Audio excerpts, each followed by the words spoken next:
आलेला हो। स्वतंत्र विदर्भ राज्य घोषित झाला पाहिजे।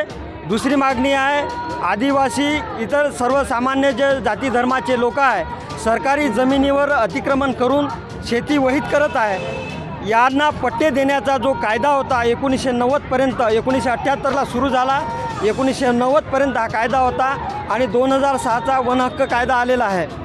तो फक्त वन हक्क कायद्यामध्ये फक्त आदिवासींनाच पट्टे देण्याचा कायदा आहे आणि त्याकरता 2005 पर्यंत शेती वहित करत असल्यानं ती जमीन दिल्या जात आहे आणि सर्व जमिनी ताब्यात घेण्याचं सरकारचं षडयंत्र या ठिकाणी सुरू झालं आहे। जो आदिवासीचा जल जंगल जमीन हा कायदा आहे तो खतम करण्याचा षडयंत्र या सरकारने नेमलेला आहे।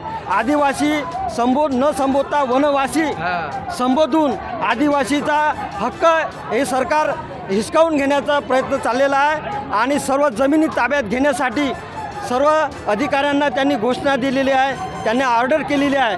परंतु परंपरागत जे शेती वहित करत आहे ह्या लोकांवर अन्याय झालेला आहे। मग आता मागणी काय सरकार? आता आम्हाला जोपर्यंत जमिनीचे पट्टे जे वहित करत आहे त्यांना पट्टे मिळणार नाही तोपर्यंत आम्ही लढत राहणार आणि पुढचा मोर्चा आमचा मुंबईला राहणार आणि मुंबईला जर आम्हाला न्याय मिळाला नाही तर आम्ही तिथंच आमचं जीवन संपू। जर न्याय दिला तर ठीक आहे, नाही तिथंच आमचं जीवन संपून आम्ही परत येणार नाही, ही आमची मागणी आहे।